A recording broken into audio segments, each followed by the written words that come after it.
এই আন্দোলন সংগ্রামের মাস্টার মাইন্ড দেশের জনগণ।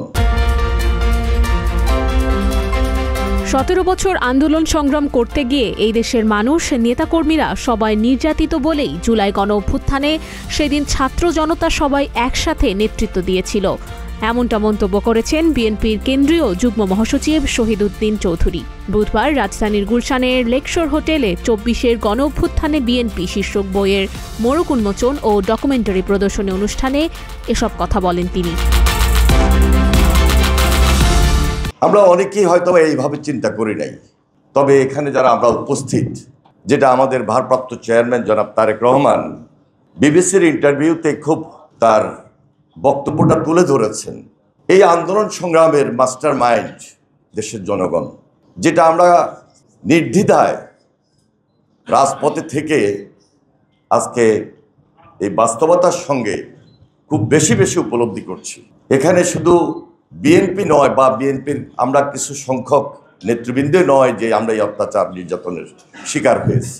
17 বছর এই আন্দোলন সংগ্রাম করতে গিয়ে দেশের মানুষ, সাধারণ মানুষ, নেতাকর্মী সবাই নির্যাতিত বলেই জুলাই গণ অভ্যুত্থানে সেদিন এদেশের ছাত্র জনতা একসঙ্গে নেতৃত্ব দিয়েছিল।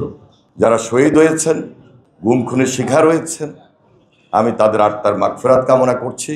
আর এই ইতিহাসকে ধারণ করেই ভবিষ্যতে আমরা যেন তারেক রহমানের নেতৃত্বে, আপসের দেশনেত্রী বেগম খালেদা জিয়ার নেতৃত্বে এই বাংলাদেশের নতুনভাবে যে চিন্তা, এই বাংলাদেশকে নতুনভাবে যে গড়া, সেই দিকটাকে আমরা সবচেয়ে বেশি প্রাধান্য দিই।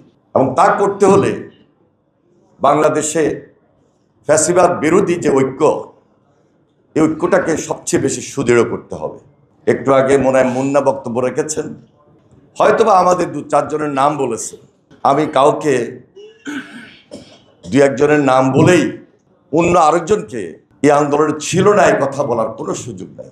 আমরা সবাই নির্যাতিত ছিলাম, সবাই অত্যাচারিত ছিলাম, এবং এই আন্দোলন সংগ্রাম করতে গিয়ে যিনি সবচেয়ে বেশি আপসের নেতৃত্বের ভূমিকা অবতীর্ণ হয়ে আমাদেরকে নেতৃত্ব দিয়েছিলেন দেশনেত্রী বেগম খালেদা জিয়া, তিনিও এই অত্যাচার নির্যাতন থেকে বাদ পড়েন নাই।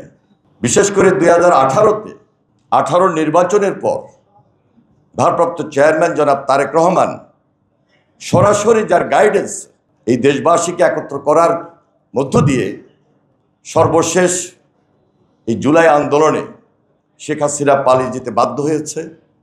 আমি তারেক রহমানের প্রতিও কৃতজ্ঞতা প্রকাশ করছি এবং দেশনেত্রী বেগম খালেদা জিয়ার দীর্ঘায়ু কামনা করে আজকে 24-এর গণ অভ্যুত্থানে বিএনপি এই বইটি প্রকাশ করেছেন।